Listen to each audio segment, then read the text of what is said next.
Buenos días a todas, a todos, a todes. Hoy vamos a avanzar con algunos de los temas específicos que nosotros vemos en esta materia, en este taller de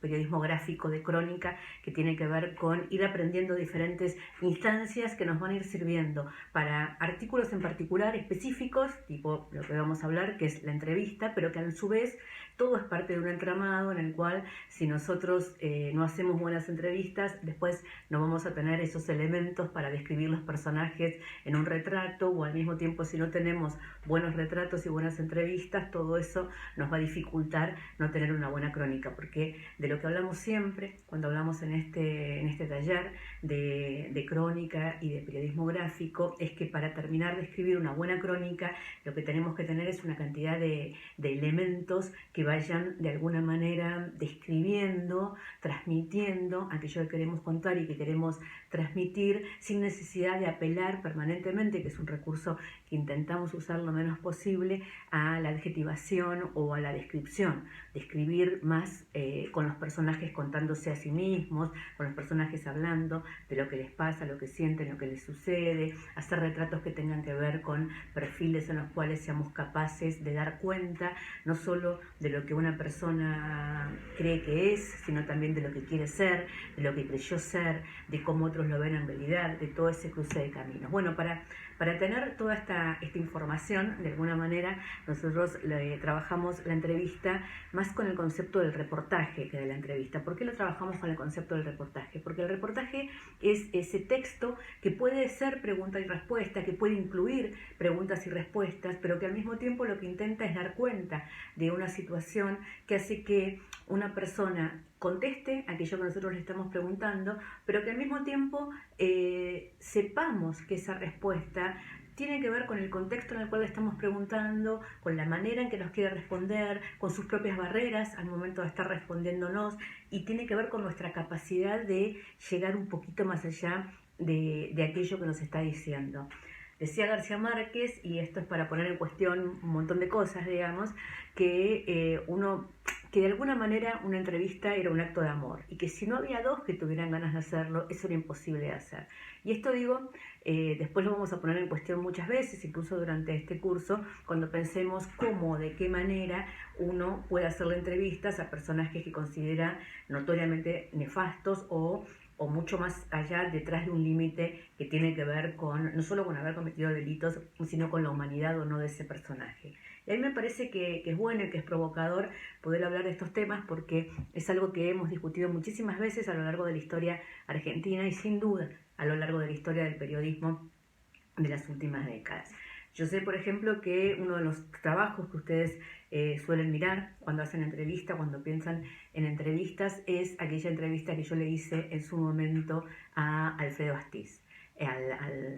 uno de los mayores genocidas de la historia argentina. Y la verdad es que cuando uno mira esa entrevista ahora, con el tiempo, siempre la primera pregunta que surge, lo primero que me preguntan es: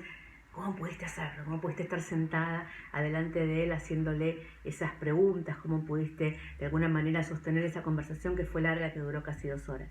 Y yo también me lo pregunto muchas veces, no es tan fácil de responder, no es que hay una sola respuesta a esa pregunta. Pero la verdad es que también hay algo que tiene que ver, yo creo, profundamente con ser periodistas, y nosotros que venimos de una facultad donde uno de los grandes periodistas que nos marcan es Rodolfo Walsh y sus investigaciones. Hay una parte de ser periodista que tiene que ver con querer saber, con querer contar, con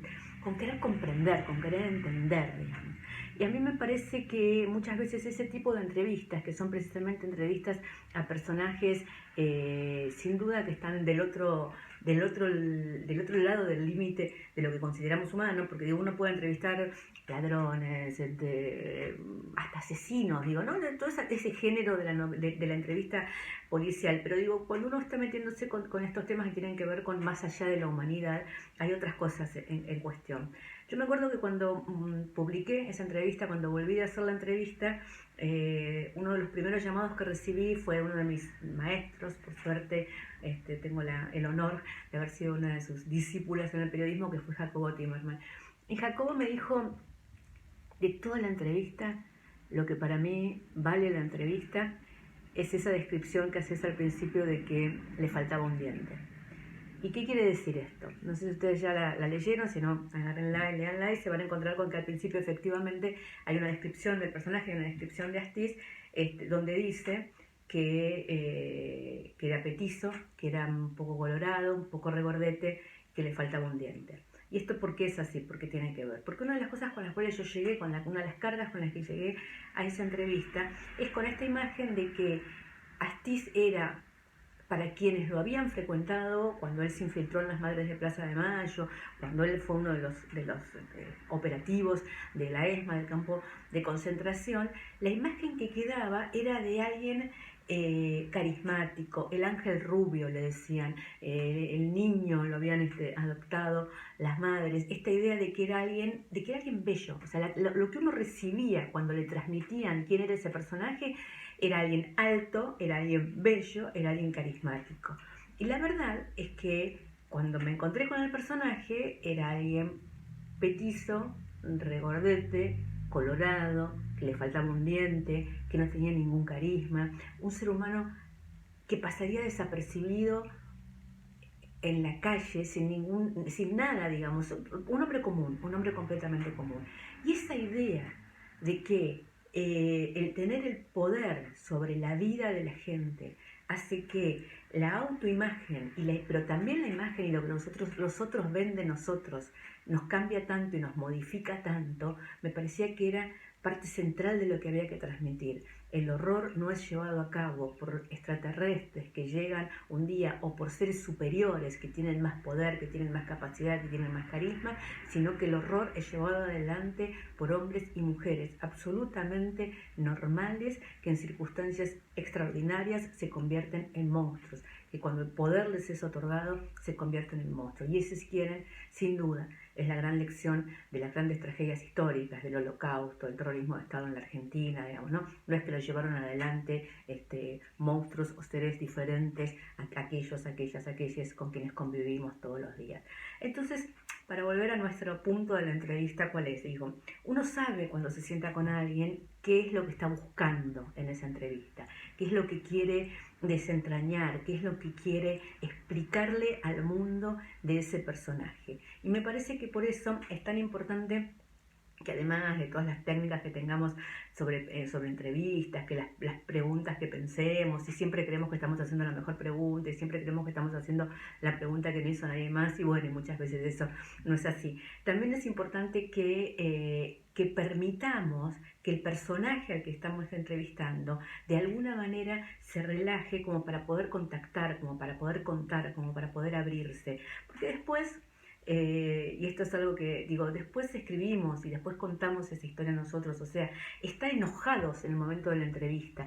eso es ponernos en un rol protagónico que yo siento que no es el que tiene que tener el periodista tiene que ser capaz de correrse de lo que él tiene para decir en ese momento, para dejar que hable el personaje, que se escuche al personaje, que se suelte de manera tal de decir un montón de cosas. Hay grandes entrevistadores de la televisión y de la radio que esto lo logran con silencios muy elocuentes. Si pueden, vean algunos videos que andan dando vueltas en las redes de algunos entrevistadores de otras épocas. Digo, me refiero en la Argentina Hugo Guerrero Martínez, en España Jesús Quinteros, el loco de la colina, que iba a hacer sus entrevistas a los cementerios y a los pueblos, y que hacía que personajes del pueblo hablaran y hablaran y hablaran hasta que contaran una historia que ni ellos mismos se daban cuenta que estaban contando. Esta situación de confesionario, de alguna manera, que uno tiene que conseguir en la entrevista, la verdad es que es muy distinto de lo que uno ve normalmente cuando ve entrevistas en la televisión. ¿Qué quiero decir con esto? Si el periodista cree que es más importante que el entrevistado y que la gente lo que está esperando de uno es que uno le grite al entrevistado lo que quiere escuchar, la verdad es que el personaje termina siendo uno. Y no cumplimos el rol de que el entrevistado sea el que diga una cantidad de cosas que realmente permita que se arme una imagen sobre él mismo. Yo recuerdo, por ejemplo, en algún momento en Página 12, cuando empezó la revista Página 30, una de las cosas que la Nata, que es un gran entrevistador, a pesar de las serias diferencias que tenemos en este momento con él y de lo que se ha convertido de alguna manera como periodista, pero era sobre todo de joven era un gran entrevistador. Y una de las cosas que nos pedía que hiciéramos era unos reportajes que son los que hacía en ese momento la revista Playboy, la Rolling Stone y muchas otras, Cato Pardo lo empezó a hacer después en los 90, que son esos reportajes en los cuales uno entrevista a la misma persona, muchas veces la sigue en diferentes situaciones, le va haciendo preguntas en diferentes momentos y de esa manera va construyendo un personaje total que cuando uno termina de leer la entrevista lo encuentra en todas sus facetas, en todas sus sutilezas. Yo hice esto con Carlos Menem. En un momento yo lo había seguido mucho y había acompañado toda la campaña, con lo cual lo había visto actuar en diferentes situaciones, pero para esta entrevista en particular que hice para Página 30, estuve con él en la Casa Rosada, hablando de una cantidad de cosas, después lo acompañé a unos actos que tenía y que justo era el momento en el cual estábamos esperando que llegara Scioli en una lancha y en ese momento fue cuando tuvo el accidente, entonces vi sus reacciones en ese momento y después en La Rioja, en la Casa de Gobierno de La Rioja y en la casa que él tenía en Anillaco. Y todo esto lo que permitía era que de alguna manera si fuera una persona sentada en el sillón presidencial de la Casa Rosada, no es la misma persona, ni dice las mismas cosas que una persona sentada en la casa de Don Nieto, que era el lugar donde Menem iba a comer en Anillaco, porque era el amigo de su padre al que nunca había querido dejar de ir a visitar cada vez que iba a Anillaco. Entonces, esa trama construida entre el sillón de la Casa Rosada y los toneles sobre los que se sentaba en la casa de Don Nieto es lo que permitía de alguna manera desentrañar a este personaje. Que vieron, a mí me gusta mucho, no sé si ustedes la vieron, vean la serie Peaky Blinders, sobre una pandilla de mafiosos en Birmingham, en Inglaterra. Y a mí me parece que una de las cosas maravillosas de los personajes es que ninguno es absolutamente bueno ni absolutamente malo. Ni aún los que, no todos los que asesinan son absolutamente malos, ni todos los que no asesinan son absolutamente buenos. Y muchas veces se cruzan los personajes porque termina siendo el asesino a sueldo, termina siendo un empleado más bueno que el que le paga, que es el más malo de todos, pero es el que encima lo manda al otro y lo contrata para matar y no ser el que mata. Bueno, esta posibilidad de construir el personaje a partir de todas estas miradas, yo me acuerdo que esa nota empezaba contando que en el momento en el que, después que hacemos todo este recorrido, que en la Casa Rosada, que el Río de la Plata, que Anillaco, terminó en la Casa de Gobierno de ahí de La Rioja. Y él me atiende en su despacho y durante los primeros 10 minutos de la charla tenía una taza de té y agarraba la cucharita, así, ¿no? Entre dedo y dedo, y la tiraba sobre la taza de té. Y la cucharita caía haciendo equilibrio en el borde de la taza de té.